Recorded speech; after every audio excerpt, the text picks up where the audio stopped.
할렐루야. 아멘. 이 저녁에도 천국을 향해 힘차게 달려가시길 바랍니다. 아멘. 오늘은 우리가 예레미야 31번째 시간으로 주님의 마음을 품으라 라는 제목으로 같이 말씀을 나누도록 하겠습니다. 주님의 마음을 품으라. 지난주에 예레미야가 하나님께 질문을 했어요. 하나님, 내가 하나님의 말씀을 전하는데 이 악인들은 그 하나님의 말씀을 듣지도 않고 오히려 그 말씀을 전하는 나를 죽이려고 합니다. 그런 상황인데 왜 나를 죽이려는 저 악인들은 저렇게 형통합니까? 그러면서 예레미야가 하나님께 막 질문을 해요. 그 질문을 할 때 예레미야의 마음이 어땠겠어요? 엄청나게 낙심이 됐고 좌절이 됐고 힘들었겠죠.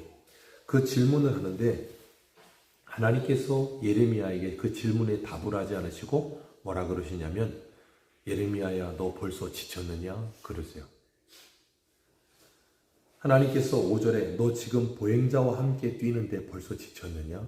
조금 있으면 말과 뛰게 될 거고 애굽의 모든 창이라는 물이 건너 요단의 모든 강물이 넘칠 때가 올 텐데 그때는 어찌하려고 하느냐? 그러면서 하나님께서 예레미야에게 예레미야야, 힘을 내라 라고 말씀하세요. 그리고 오늘 본문에서 그 예레미야의 질문을 본격적으로 대답을 하시면서 뭐라 그러시는가 하면, 하나님께서 지금 예루살렘을 바라보며 슬퍼하고 있다라고 말씀하시는 거예요. 그러니까 지금 이 예레미야의 심정 속에 하나님께서 뭐 하시는 거냐면 하나님의 마음을 부고 계시는 거예요. 이 요나서를 보면 하나님이 요나를 니느웨로 보내십니다. 근데 요나가 니느웨로 안 가려고 하죠. 왜냐하면 니느웨는 아수르의 수도거든요. 아수르는 북이스라엘을 멸망시킨 나라예요. 그러니까 거의 이스라엘 사람들에게는 원수와 같은 나라예요. 그런데 하나님이 거기로 가라니까 못 가겠다 그러고 저 스페인으로 가는 배를 타려고 했는데 그 배 탔더니 또 하나님 풍랑이 일어갖고 물속에 뱃속에 집어넣으시더니 요나 손을 들게 하시고 어쩔 수 없이 니느웨로 보내셨어요. 니느웨 가서 사흘길 되는 성에 가서 하루길 가면서 복음 전했는데 어떻게 됐어요?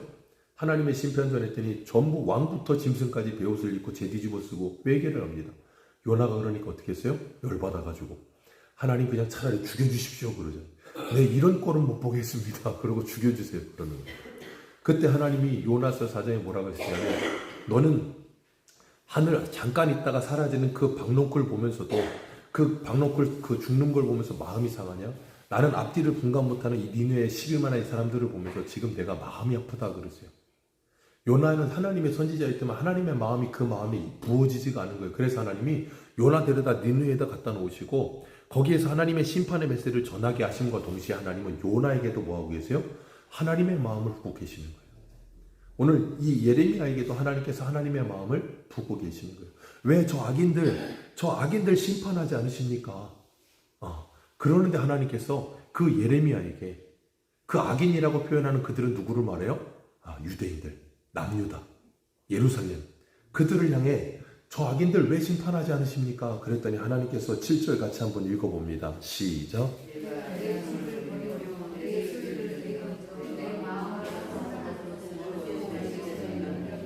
네, 하나님께서 그 남유다를 향해서 내 집, 내 소유, 내 마음으로 사랑하는 것이라고 표현하세요.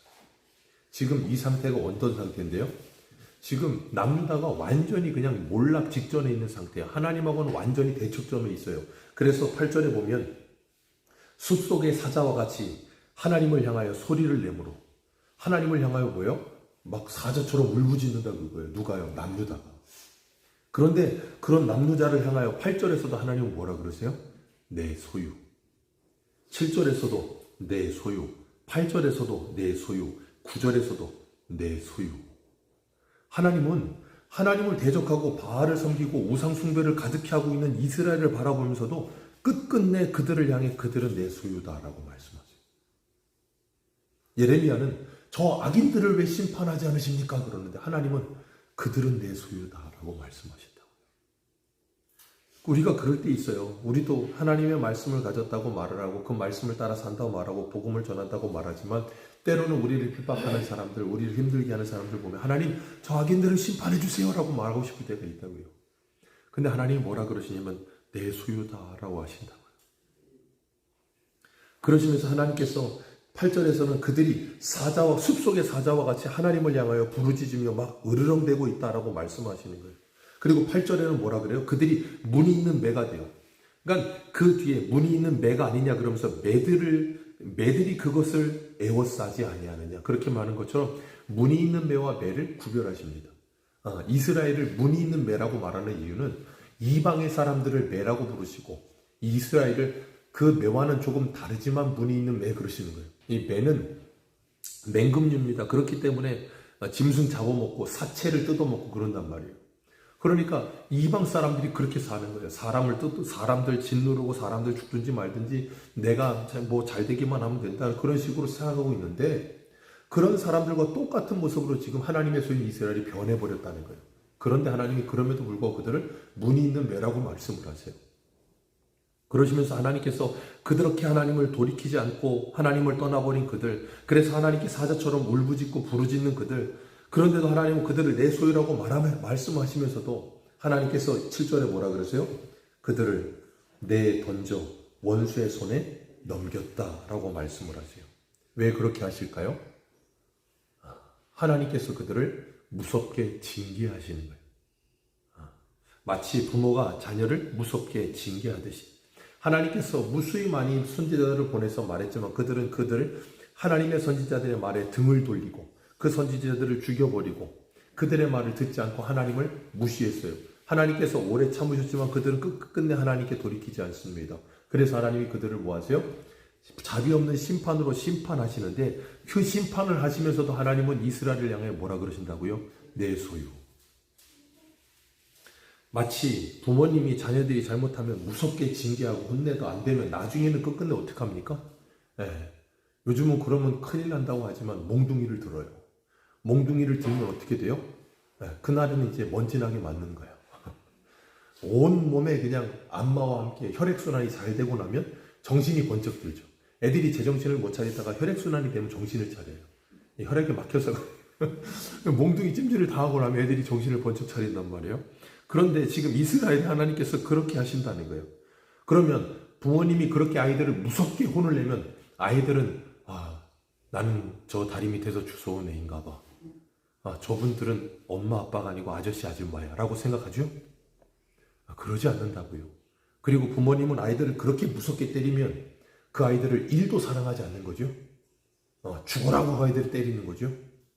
그런 사람은 저 감옥에 들어갈 사람이고 거의 대부분의 부모님은 자녀들이 잘못하고 말 안 듣고 정말로 말썽을 피우면 무섭게 때립니다. 정말로 때릴 때 보면 정말 부모가 맞나 싶을 정도로 무섭게 때려요. 그런데 때리면서 또 어떻게 해요? 때리고 나면 그 자녀가 아파하는 모습을 보면 부모는 마음으로 울어요. 그렇지 않은 부모라면 그 부모는 이상한 사람인 거고요. 정상적인 부모라면 내 자식을 내가 때리면서도 가슴이 아픈 게 정상이에요. 왜 그럴까요? 그게 바로 하나님의 마음이라는 걸 우리에게 깨닫게 하시는 거예요. 그러니까 부모가 자녀가 말을 안 들을 때는 사랑하지만 너무 사랑하지만 그래서 내 소유, 내 사랑하는 자라고 부를 만큼 내 분신처럼 사랑하지만 말 안 들을 때면 정말로 얄밉고 정말로 믿고 정말로 화가 나. 그죠? 그러신 적이 없나요? 전 그럴 때가 있던데요. 정말로 화가 나요. 근데 정말로 화가 나는데도 사랑해요. 그래서 우리가 애증이라고 표현하죠.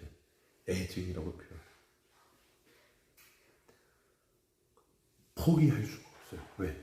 하나님이 내게 맡기신 내 자녀이니까. 하나님이 지금 그러신 거예요. 그래서 하나님께서 어떻게 하세요? 10절 말씀 같이 읽습니다. 시작.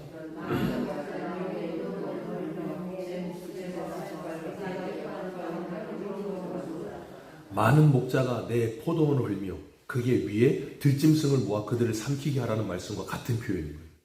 들짐승을 모아 삼키게 해라. 그래서 포도원이 헐어지고 짓밟히고 기뻐하는 땅이 황무지가 되게 만들어라.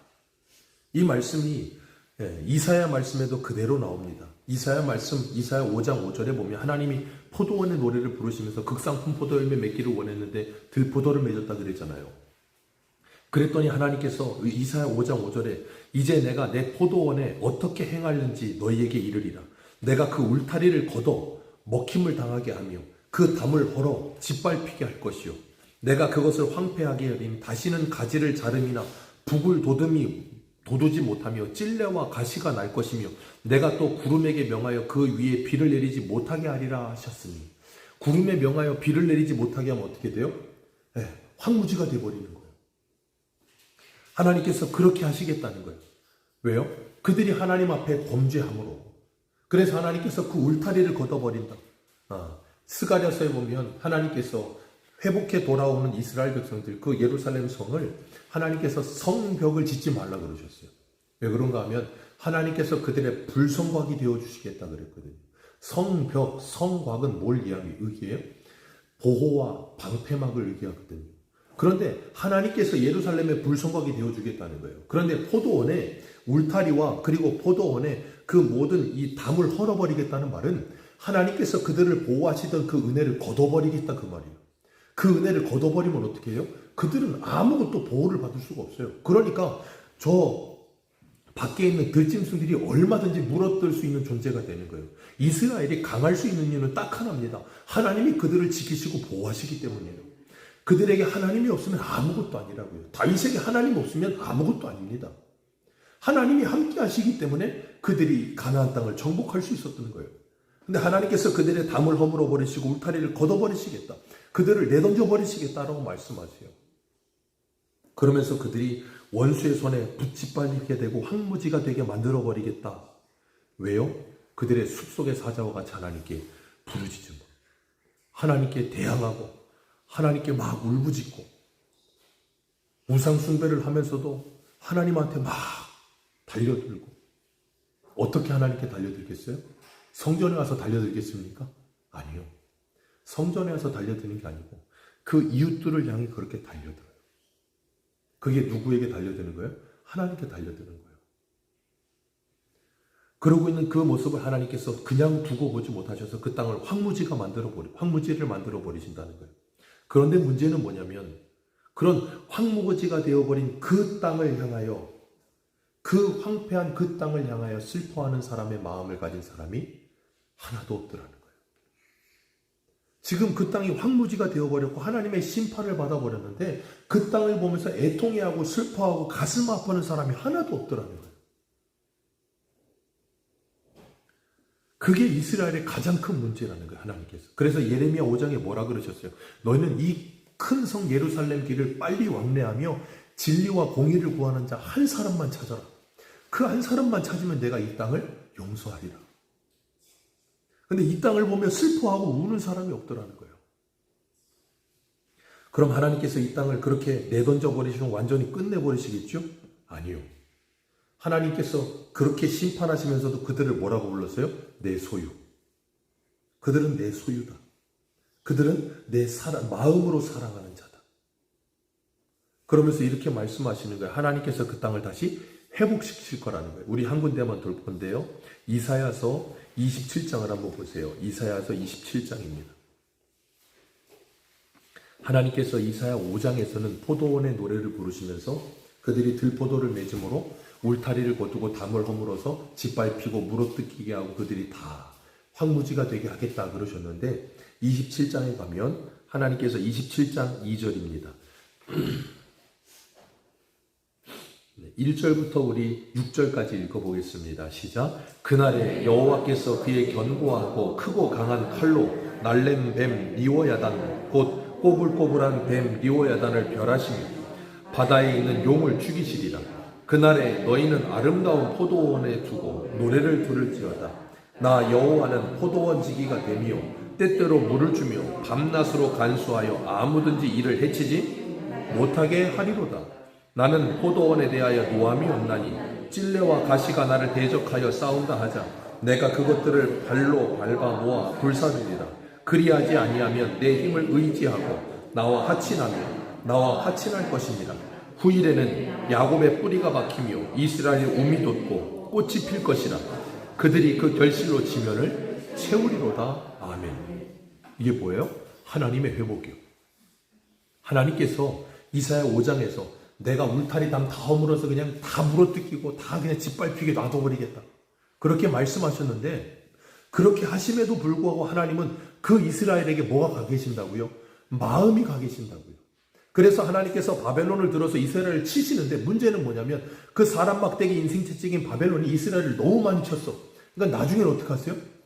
너무 많이 때린 그 바벨론을 하나님께서 그들을 심판하시는 거예요. 그거 너무하지 않습니까? 때리라고 다 이렇게 열어놔 주시고서는 때리는데 너무 많이 때리니까는 그 바벨론을 또 때리는 거예요. 그게 부모예요. 잘못해서 아유 저놈 새끼 그냥 누가 좀 그냥 혼냈으면 좋겠다고. 혼을 냈는데 너무 혼냈어. 그럼 또 어떻게 해요? 우리 애 때렸다고 승질이 나서 또. 그게 부모거든요. 애가 말 안 들으면 아빠가 혼을 내잖아요. 그럼 엄마가 화를 내. 엄마가 혼을 내잖아요. 그럼 아빠가 화를 냅니다. 되게 웃겨요. 화가 나요. 혼을 냈으면 좋겠어요. 그런데 너무 혼낸다고 싶으니까 또 화가 나는 거예요. 그게 부모님의 마음이고 그게 하나님의 마음이에요. 하나님께서 그래서 뭐 하시겠대요? 그 포도원을 다시금 포도원 지기가 되셔서 그를 해치지 못하게 지키시고 노하지 않고 찔레와 가시를 다 밟아 불살라 버리겠다. 그러니 내 힘을 의지하고 나와 하친하자. 그러지 않으면 어떻게 했다고요? 다 불살라 버리겠다. 그리고 어떻게 해요?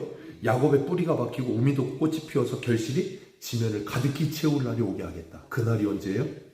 그 메시아의 날에. 그래서 예수 그리스도가 오시면 그날이 이루어지기 시작하는데 땅끝까지 이르러 복음이 증거되어지는 거예요. 그래서 우리 한 군데만 더 봅니다. 신약성경 요한복음 15장 2절입니다. 요한복음 15장 2절.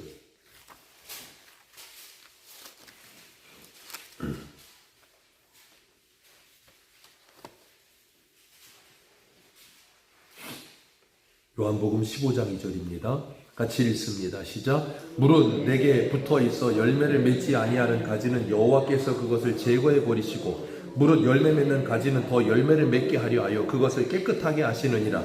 너희는 내가 일러준 말로 이미 너희는 거기까지만 읽습니다. 너희는 내가 일러주는 말로 이미 어떻게 됐다고요? 깨끗하여졌느니라. 그래서 너희들은 어떻게 한다고요? 깨끗하지 않은 것은 다 제거하여 버리는데 너희들은 내 말로 말미암아 이미 그 모든 것들이 더러운 것들이 제거되어져 버렸다. 그리고 너희는 어떻게 됐다? 깨끗하게 되었다. 그래 너희는 어떻게 된다고요? 열매를 맺게 될 것이다. 그 열매가 지면을 덮게 될 것이라는 이사야 27장의 말씀이 이루어지는 거예요. 누구를 통해서? 예수 그리스도를 통해서.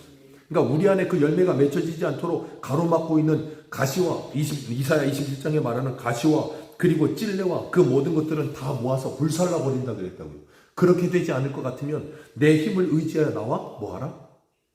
화친하라. 그걸 누가 하신다고요? 예수 그리스도께서. 그래서 예수 그리스도로 말미암아 우리가 하나님과 화친하게 되므로 우리 안에 뭐가 일어나기 시작하는 거예요? 하나님의 나라가 일어나기 시작하는 거예요. 그래서 들포도가 사라지기 시작하고 극상품 포도 열매가 맺혀지기 시작하는 거예요. 그게 뭐예요? 성령의 열매들. 주님께서 이사야 5장에서 말하셨던 그 극상품 포도 뭐예요?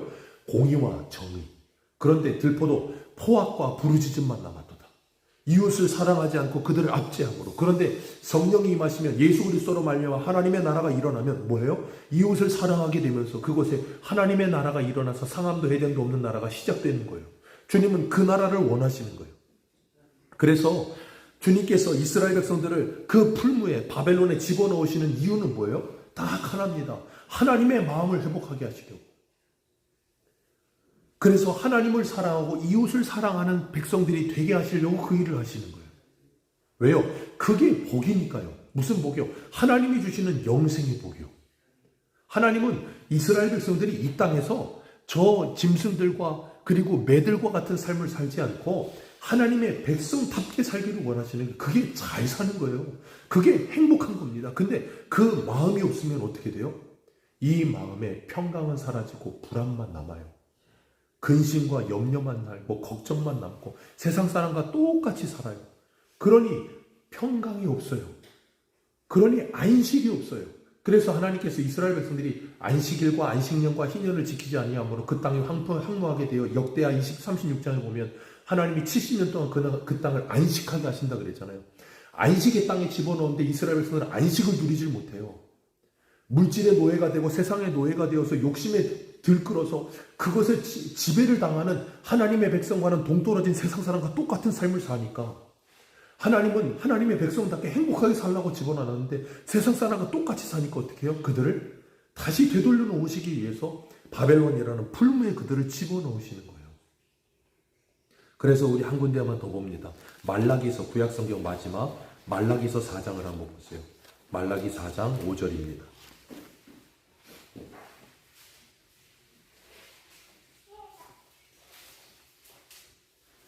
말라기 4장 5절 6절 우리 같이 읽겠습니다. 시작. 큰 두려운 날이 이르기 전에 내가 선지자 엘리야를 너희에게 보내리니 그가 아버지의 마음을 자녀에게로 돌이키게 하고 자녀들의 마음을 그들의 아버지에게로 돌이키게 하리라. 돌이키지 아니하면 두렵건대 내가 와서 저주로 그 땅을 칠까 하노라 하시니라. 아멘. 여기서 계속 뭘 말씀하세요? 마음. 주님께서 오늘 본문에서 8절에 뭐라 그랬어요? 내가 7절에 내가 마음으로 사랑하는 자. 근데 그들은 그 마음으로 누구를 사랑하지 않아요? 하나님을 사랑하지 않아요. 입술로는 가까이나 마음은 이미 하나님을 떠나 있어요. 그게 뭐라고요? 저 바벨론이 되어 있는 사람. 그들을 하나님이 돌이키셔서 다시금 마음으로 하나님을 사랑하는 사람들이 되어지게 만드시기 위해 풀무를 집어넣으시는 거예요. 그래서 그들이 그 풀무에서 돌이켜지면 뭐예요? 그 마음이 청결하여져서 하나님을 보며 하나님의 사람으로 하나님을 사랑하는 자가 되는 거예요. 그렇게 되게끔 하나님이 뭘로 말씀하신다고요? 요한복음 15장에서는 너희는 이미 내 말로 말미암아 깨끗하여졌느니라. 주의 말씀이 임하면 우리 안에 성령께서 역사하셔서 회개의 영이 불어넣어져서 그 말씀으로 말미암아 모든 더러운 것들이 잘려져 나가는 회개 역사가 일어나는 거예요. 그리고 나면 우리가 회복이 되어서 주님의 마음을 품게 되고 마음으로 하나님을 사랑하고 마음으로 이웃을 사랑하는 새 사람이 되어지는 거예요. 그래서 하나님께서 우리에게 그 영적인 풀무 같은 상황을 허락하시는 거예요. 그러니까 그런 마음이 회복되지 않으면 하나님께서 때로는 어떻게도 하시냐면 오늘 본문으로 돌아오셔서 10절 말씀 다시 한번 읽습니다. 시작.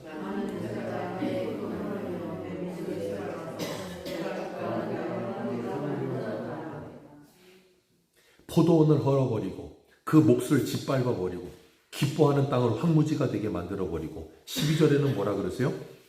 파괴하는 자들이 광야의 모든 벗은 산 위에 이르러서 여호와의 칼이 이 땅의 이 끝에서 저 끝까지 삼킴으로 모든 육체가 뭐가 없어요? 평안이 없어지리라. 그리고 무리가 밀을 심어도 가시를 거두고 수고하여도 소득이 없고 소산으로 말미암아 스스로 득치를 당한다. 이게 왜 그렇다고요? 하나님의 분노하심 때문에. 하나님 왜 그렇게 분노하실까요? 하나님이 그리고 왜 이렇게 하실까요? 이유는 하나요. 너희들이 나를 향한 마음이 없다를 깨닫게 하시기 위해서 그 마음 없음이 얼마나 고통스럽고 얼마나 비참하고 얼마나 괴로운 건지를 아무리 말을 해도 깨닫지 못하니까 그들이 눈에 보이는 현실을 완전히 무너뜨림으로 인해서 하나님께 마음 없으면 이렇게 고통스럽고 무섭고 진노가 임하는 것이다를 깨닫게 하시려고 하나님이 이런 일을 주시는 거예요. 그러니까 우리는 이런 일이 내게 찾아오면 이 일로 인하여 내가 애통하게 된다고요. 이걸로 인하여 애통하게 되는데 문제는 뭐냐면 그 애통이 왜 나오냐면 오늘 새벽에도 말씀드린 그 돼지떼 2,000마리가 갈릴리 바다에 빠져 죽는 그 일로 인해 애통이 터져 나오는 거예요. 어제 말씀드린 거죠. 그런 일 때문에 애통하게 되는데 하나님은 그 애통하며 하나님께 부르짖으러 오는 무리들을 마다하지 않으시고 받으신다고요. 그 2,000마리 살려달라고 돌려달라고 하나님께 부르짖는 나를 하나님이 미워하지 않으시고 하나님이 깨달은 만큼 내가 하나님께 기도할 때 하나님이 하나님의 마음을 부으셔서 그걸 깨닫게 만드시는 거예요. 애통은 이걸로 애통하는 게 아니고 내가 지금 주님의 마음이 없음으로 애통해야 되는 걸 알게끔 만들어 주신다고요. 그러니까 우리에게 이런 현실이 찾아올 때 이 현실을 해결하려고 기도하러 와서 부르짖는 것도 필요한 거예요. 때로는 제가 너무 화가 나면 이런 것 때문에 기도하는 거 아니라고 말씀을 드리지만 하나님은 빌립보서에 뭐라 그러시냐면 빌립보서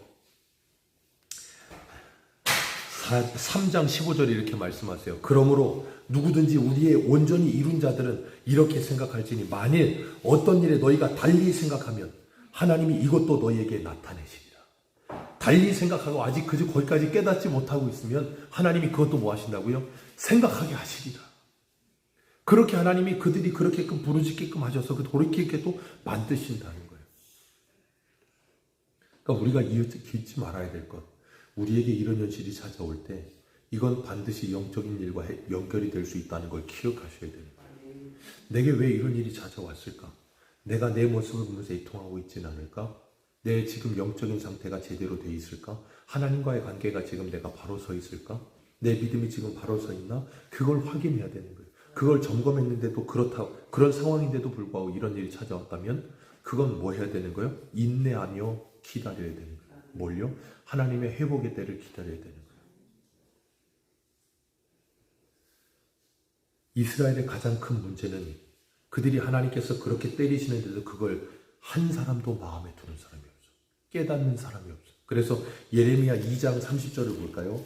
예레미야 오늘 본문 앞에 2장 30절. 예레미야 2장 30절입니다.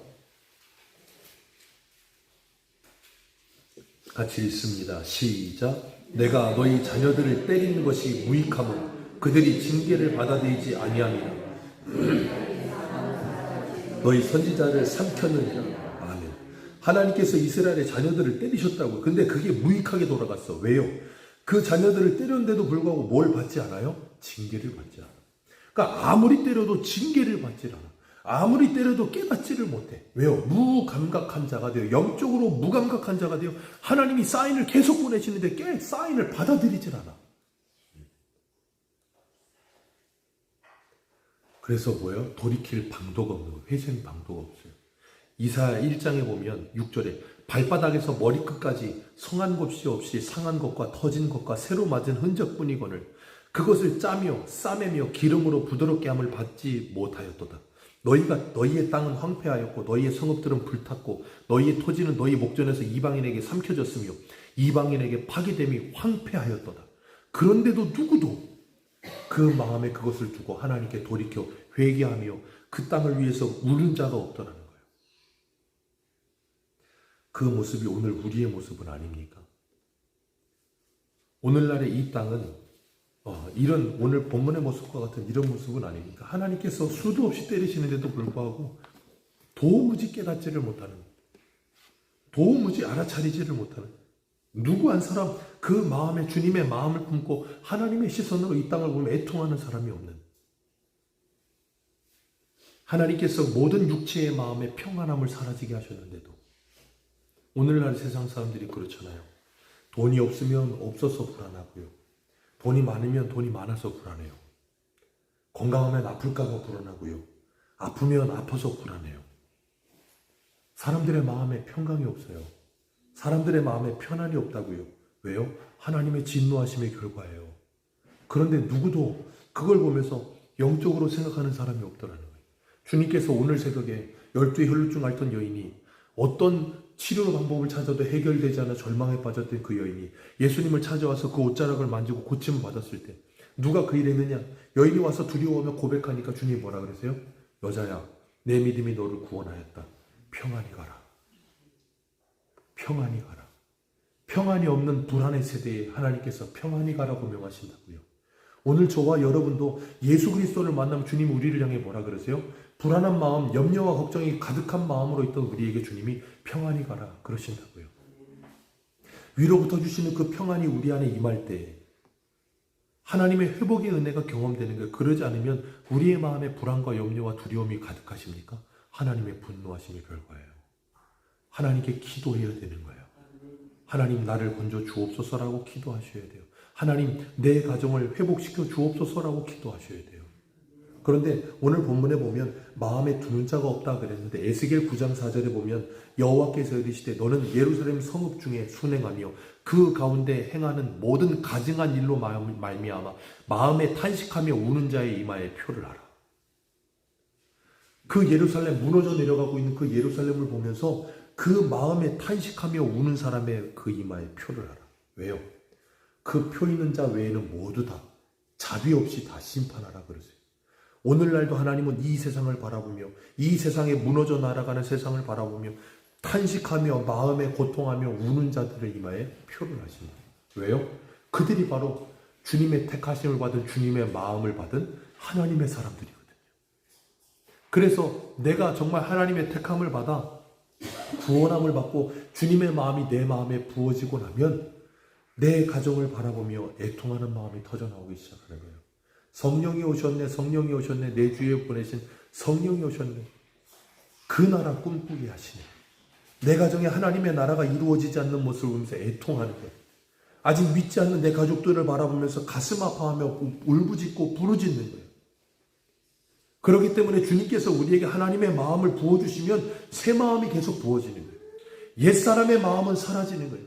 내가 아무리 전해도 믿지 않는 내 가족들 미운 마음, 아무리 말해도 믿지 않는 너는 안 돼. 가족들을 향해서도 때로는 그런 마음이 들 수도 있다고요. 그런데 내가 하나님의 말씀을 들으면 주님께서 그런 옛사람의 마음을 제거해 버리시고 내 마음에 새로운 새 마음을 부으신다고요. 그리고 그들을 향한 주님의 마음이 부어져서 애통해하며 탄식하며 그들을 위해 울게 되는 거예요. 가족을 위해. 그리고 교회를 위해 울게 되고요. 이 나라를 위해 울게 되는 거예요. 정말로 교회들이 정말로 이 땅에 바른 신학을 가졌고 바른 신앙을 가졌다고 하는 교회들이 이 나라와 가정과 교회를 위해 울지 않으니까 자꾸 교회 밖에서 나쁜 악한 자들과 사기꾼들이 사람들을 그렇게 울고자 하는 그들을 불러 모아서 사기를 치고 이상한 짓을 하는 거 아닙니까? 얼마나 교회가 나라를 위해 울지 않고 얼마나 교회가 가정과 교회를 위해 기도하지 않으면 그런 사기꾼들에게 수십만이 몰려가서 거기서 그러고 있겠냐고요. 저는 가끔의 이런 일들, 유튜브에 일어나는 이런 일들 보면서 그 사기꾼들을 볼 때마다 막 분노가 차오름과 동시에 너무 가슴이 아픈 거예요. 저 수십만의 사람들이 정말로 나라를 걱정하는 마음도 있을 거고 잘못된 종말론에 빠진 것도 있겠지만 정말 나라를 위해 기도하고 가정을 위해 애통하는 마음을 가졌을 텐데 잘못된 가르침과 잘못된 사상에 빠져서 저런 걸 텐데 정말 오늘날 교회는 왜 저들을 위해 그리고 왜 이 나라를 위해 왜 이 가정을 위해 교회를 위해 기도하지 않을까? 그리고 저 자신을 돌아보면 저도 회개를 해요. 우리는 정말 이 무너져 내려가고 있는 이 나라를 보면서 기도하고 있을까? 오늘날 이 대한민국이 얼마나 황무지가 되어버렸습니까? 우리는 항상 나라의 평가 지표를 항상 돈으로만 생각하니까 경제적으로 나라가 잘 되는 게 하나님의 복을 받았다고. 복 받은 거 맞습니다. 경제적으로는요. 그런데 경제적인 것 외에 그 모든 것에서 이 나라는 황무지가 되어버렸어요. 영적으로 옛날보다 70년대, 80년대 아니 그 전에 일제시대 그리고 그 다음 시대보다도 지금 이 나라는 더 황무지가 되어버렸어요. 그런데 이 나라를 바라보면서 애통하면서 이 나라를 위해 눈물 흘려 기도하는 사람은 찾아보기가 힘든 시대가 되어버렸어요.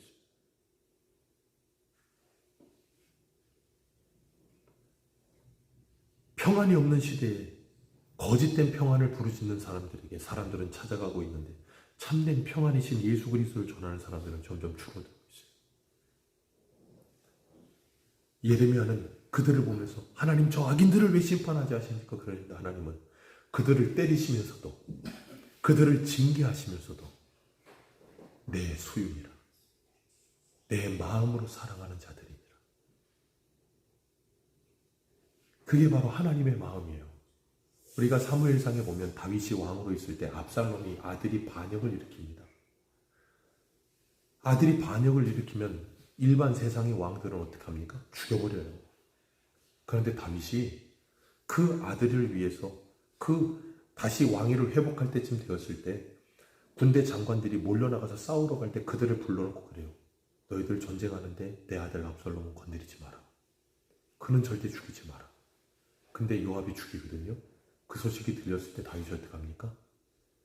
눈물로 애통하며 부르짖으면서 내 아들 압살롬아, 내 아들 압살롬아, 내가 차라리 너를 대신해 죽었더라면 내 아들 압살롬아. 그게 하나님의 마음이에요.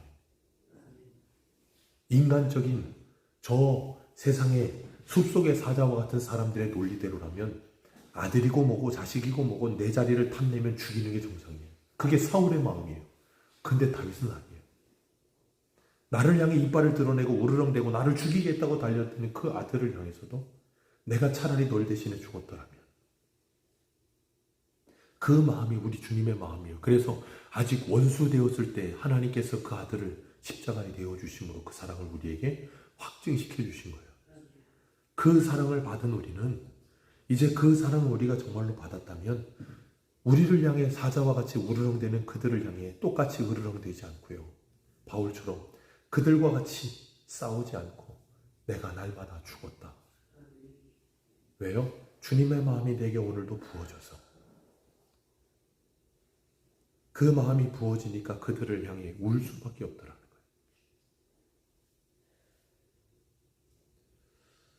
오늘 저와 여러분에게는 그런 마음이 있으십니까? 주님은 그들을 분노 가운데 때리셨지만 14절에 보면 내가 내 백성이라고 그들을 또 부르시고 내 소유라고 부르시면서 그들을 그 땅에서 다시 뽑아내어서 그들을 불쌍히 여겨서 내 땅과 그들의 기업으로 그들을 다시 인도하리라. 그런데 참 놀라운 역사가 일어나요.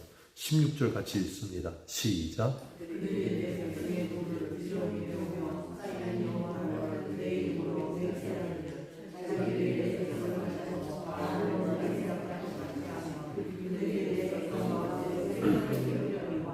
아멘. 하나님께서 하나님의 백성들을 불쌍히 여기셔서 70년 기간이 끝나면 돌아오게 되는데 참 신기한 건 그들이 내 백성의 도를 부지런히 배우며 살아있는 여호와를 내 이름으로 맹세하기를 그러겠어요. 여기 그들이 누구냐면요. 이스라엘 백성들이 뽑혀가서 심겨진 그 나라 백성들. 그러니까 이방 나라 백성들. 그러니까 지금 하나님께서 남유다를 심판하시는데 심판이 끝이 아니에요. 심판하셔서 다니엘이 끌려갔잖아요. 하나님이 다니엘을 이 시드기야가 멸망하여 남유다가 멸망하여 바벨론을 완전히 망하기 전에 다니엘을 먼저 보내서 뭐 하냐면 그 땅에 느부갓네살부터 해서 모든 왕궁과 귀족들에게 하나님의 복음을 전하게 하신 거예요. 그러니까 마치 사도행전에 예루살렘 교회가 시작됐는데 땅끝까지도 복음을 전해야 되는데 안 되니까 하나님께서 예루살렘 교회를 치시잖아요. 그래서 민들레 홀씨되듯이 흩어져 가지고 가는 곳마다 복음이 전해진 것처럼 남유다는 범죄하여 심판을 받았는데 하나님이 그 심판마저도 사용하셔서 남유다는 돌이킬 수 있는 기회를 주셔서 회복하게 만드시고 그들이 가서 거기서 정신 차리고 돌이켜서 거기서 믿음으로 살면 어떻게 돼요? 하나님의 복음이 전해지는 곳이 되는 거예요. 그래서 이방 땅에도 주의 복음이 확장되는 역사가 일어나게 하시더라는 거예요. 그래서 우리 한 군데만 읽겠습니다. 이사야 19장 한번 보세요. 이사야 19장.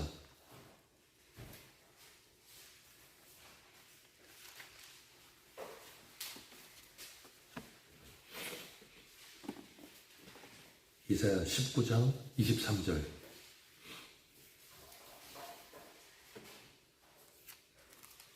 같이 읽겠습니다. 시작. 그날에 애굽에서 아수르로 통하는 대로가 있어 아수르 사람은 애굽으로 가겠고 애굽 사람은 아수르로 갈 것이며 애굽 사람이 아수르 사람과 함께 경배하리라. 그날에 이스라엘이 애굽 및 아수르와 더불어 셋이 세계 중에 복이 되리니 이는 만군의 여호와께서 복 주시며 이르시되 내 백성 애굽이요 내 손으로 지은 아수르요 나의 기업 나의 이스라엘이요 복이 있을지어다 하실 것임이니라. 이런 일이 일어나게 하시겠다고. 어떻게 해요? 예수 그리스도를 통해서 성령을 주심으로 그 복음을 받아들인 성령을 받은 하나님의 사람들이 권능을 받아서 예루살렘과 온 유대와 사마리아와 땅끝까지 이르러 내 증인이 되게 하셔서 그 땅끝에서부터 하나님의 백성들을 불러 모으시겠다는 거예요. 하나님이 그 방법을 사용하시는데 때로는 어떻게도 사용하신다고요?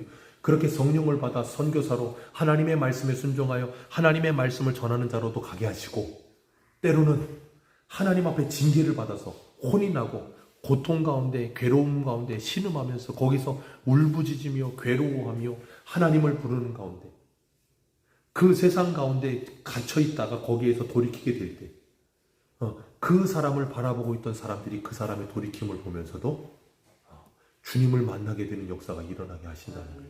그러니까 기억하세요. 하나님의 일하심은요 우리의 방법을 넘으신다니까요. 아니 하나님이 범죄에서 징계를 받은 그 사람이 하나님께 돌이키게 되는 것만으로 끝이라고 생각하는데 그 사람이 돌이키는 모습을 주변에서 보고 그걸 보고 돌이키게 된다고요. 그러니까 하나님의 일하심은요 참 신묘막측해요. 하나님이 어떻게 어떤 방법으로 일하실지를 몰라요. 그렇기 때문에 하나님께서 그 하나님의 말씀을 가지고 우리를 돌이키시고 하나님을 사랑하는 자 그 뜻대로 부르심을 받은 자들에게는 모든 게 합력하여 선을 이루어내게 하시는 줄 믿으시길 바랍니다. 그렇기 때문에 내가 마음으로 하나님을 사랑하지 못하고 있다면 내가 마음으로 이웃을 진정으로 사랑하지 못하고 있다면 내가 이 무너져 내려가는 세상과 가정과 교회를 보며 애통하는 마음이 없다면 이 시간에 하나님께 기도하시길 바랍니다. 하나님 내 마음에 주님의 마음을 부어주옵소서. 그리고 주님의 마음을 가지고 주님이 분노하시는 걸 나도 분노하게 하시고 주님이 애통해하는 걸 나도 애통해하게 하시고 주님이 아파하는 걸 나도 아파하며 주님의 마음을 가지고 그들을 사랑으로 품으며 정말 주님의 영광을 위해 이 땅을 살아갈 수 있게 해주옵소서. 그렇게 기도하는 저와 여러분들 되시기를 축복합니다. 기도하겠습니다.